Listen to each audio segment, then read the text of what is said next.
Hi guys, now then, a little bit late again. I am sorry. Real life is doing a lot of real life stuff at the moment. It's getting on my tripe, as we say in UK. Anyway, Andy here. Let's do some astrology for the week going ahead from now right through until Sunday, the 5th of May 2019.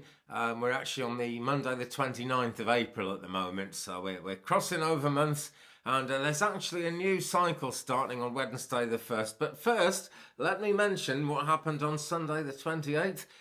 We've had a Pisces moon since then, and also that day Saturn turned retrograde. Now, Saturn retrograde isn't like a Mercury retrograde where people's fears get really, I think, much too exaggerated, actually. It's never that bad in Mercury retrograde, but difficult things can come up. It's generally seen as a negative thing. A Saturn retrograde is no such thing. All the planets have different characteristics. Retrograde is simply that on their path through the sky, they're always going backwards and forwards.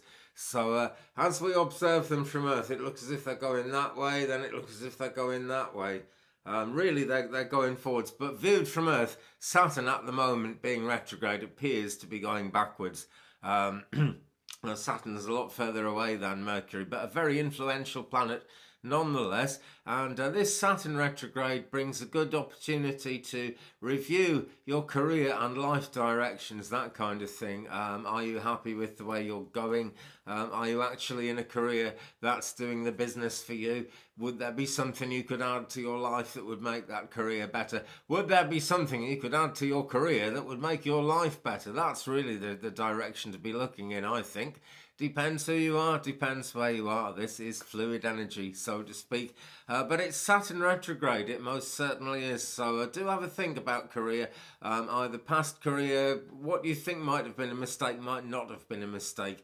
That's the twist in the tail of a Saturn retrograde. It's not kind of a communication issue like it is with Mercury. So nothing to worry about. Just have a good think, basically. This whole week carries a lot of energy, boundless energy, you might say, as we go through it. So it's a good time to not be bogged down in the past. Don't look over your shoulder all the time. But it's a time to remember past mistakes that taught us things. Yeah, remember the lessons of the past because they're important. And keep your hand on the steering wheel as well. That's important. If you've ever seen me going up the lane in the car making videos with no seatbelt on and no hands on the wheel, don't be like that. That's just because I've got a nice little track in the middle of nowhere. Okay, so keep your hands on the steering wheel this week. That pretty much is where we're going. So on Wednesday the 1st, we get an Aries moon. That comes in at 3:23 a.m. Pacific, 6:23 a.m. Eastern, and 11:23 a.m. in UK. That's UTC +1, because UK is on daylight saving. Yes, it is daylight saving time at the moment. Okay, but then again, everyone is. Okay, so that Aries moon comes in, it can be a difficult sign, but for every kind of aspect of difficulty there is in a sign, there's something positive to balance it. And Aries, look for that balance because there's a lot of power. People are going to be making all kinds of progress and taking all kinds of apparent risks, which aren't going to really seem like a very good idea. But generally speaking, it's a more impetuous time when we get an Aries moon. People are more active. People put a lot more effort into things. People strive to get things done that they need to get done. So an Aries moon, courage, decisiveness, that kind of thing. It's not the best time for diplomacy, that's all I can say. It's not a great time for people getting on. And if you're actually an Aries, do be aware of that because that side of it plays into things really quite mightily, I think. Mightily is a good way to describe that.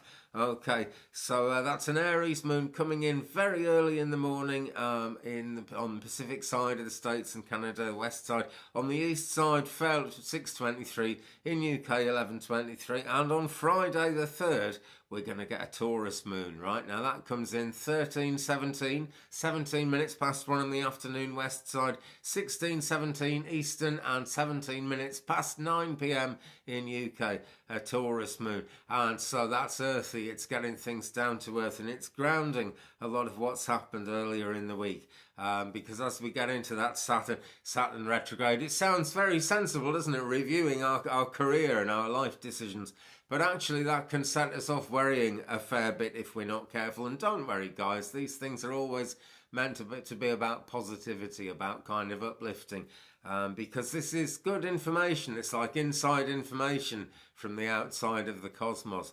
Very curious concept, very interesting, but it's rather like the sheep shop. If you've ever read, I think it's Alice Through the Looking Glass. The sheep shopkeeper will let Alice take whatever she wants, but she has to take it herself. The sheep shopkeeper will not take it off the shelf and hand it to her. And that is very much what it's like following astrology, guys. It really is, because we can kind of, the information's there, you know, and the help is there in the form of that information. We can either use it, or we can kind of, if it's worrying, we can stop thinking about it and choose to think about it another time, or we can go out there and get what we need to get. Either of the last two is really quite healthy, really quite positive, so it's there for the taking, basically. But that earthiness of Taurus comes to bear on Friday, and there is then on Saturday the 4th of May a new moon in Taurus. Let's do the times again, and that's 15:45, 3:45 in the afternoon east side, 6:45 in the evening west side, 4:45 to midnight UK, so it's actually almost into Sunday in UK. But that's Saturday the 4th, and that's a new moon in Taurus with all that earthiness. It's a great time for, and it sounds boring again, but it's really good stuff. It's a great time for better time management, healthy eating, doing what you love, and good decisions about money, actually. And, you know, healthy eating, time management doesn't sound any fun, does it? But it makes a huge difference. Healthy eating, you don't need me to tell you. And you certainly don't need my dietary advice on the world's worst. But better time management, you know, that is certainly going to help anybody around their work life. But whatever you do with that, it's going to help around your play life as well, your you time, you yourself, what you're all about if you do that. Better time management, more time to have fun, but, you know, more time to get things done along whatever path you're going along, yeah? But great for doing what you love, and that's a really positive one, isn't it? So that's the thing to look at this weekend, because that's coming on Saturday the 4th of May. On Sunday the 5th of May, Mars is going to oppose Jupiter, and this is an interesting one. There's two sides to it. On the one hand, confidence goes up, and some people really want to get out there and have an adventure, you know, maybe take risks that they wouldn't normally take. It's the kind of day when a very quiet person will stick their neck out and, you know, have a go at getting what they want, which is no bad thing to do, as long as you remember the downside to it, which is Mars opposite Jupiter tends to mean that we are tempted to overreach ourselves in taking these risks. We're relying on good luck to a great extent, so it could go either way.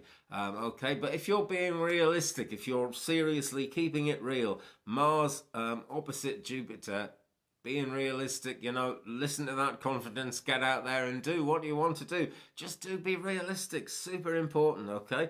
You can rely a fair bit on luck, I think, because Jupiter is in Sagittarius, which is its own sign at the moment. So really positive in that sense. Just, you know, evaluate carefully. We'll have spent most of the week evaluating carefully what with the way things are stacking up there. I'm sure we will. But there we go. So that is actually then, let me see. Yep, the new moon is in, and this means that the new moon is in Taurus. It's earthy, and that is actually going to set the pace for the next couple of weeks until the full moon, which is on, let me see, Saturday the 18th. So we've got a good couple of weeks to go before then. But that's it. It's looking a very, very positive week, as long as we keep an eye just keep an eye on the steering wheel. What's the boat? A tiller. Keep your hand on the tiller. That's the expression I'm looking for. So kind of steer your boat very carefully. I'm thinking about that canal barge analogy about the tiller. Actually, you know, go nice and slowly. Okay, because you just don't know what's coming down the pike or up the pike if you live in the north. Right, okay. Great looking week though, friends. Sorry it's a bit late again. Real life just takes over in ways I simply don't want it to. But hey, that's the kind of week we've got ahead, actually. There are times when real life takes over. There are times when it's really out there. finding that balance, so important, friends. Okay, so have a careful week, but have a good week. It's looking really pretty positive, it really is. Thanks again for watching, guys. Thumbs up, please, if you've enjoyed it. Leave me a comment, we'll share the journey. More subscribers, very welcome. I'm not kind of aggressively growing this channel, but it's nice to get the word out, you know. Also, why not come over and take a look at the Twig Brother channel, where you will have a chance to win, if you subscribe to it, this wand, which is made of a very natural piece of sycamore that I got on the lane outside my house. It's extremely wild grained. It's got some bark in the handle there. We've got a silver lace agate ball in the end, which has a lot of silver and a lot of shininess, but it doesn't really come out too well on camera there. But it's a beautiful stone, and it's almost got a grain to it. It looks like a wood grain, and it picks up on this wood grain really nicely.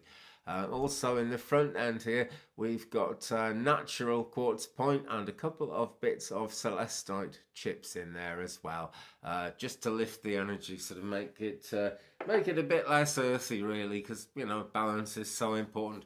Come on over and subscribe to Twig Brother for that anyway. Thanks again for watching. Have a brilliant week. See you again very soon. Goodbye.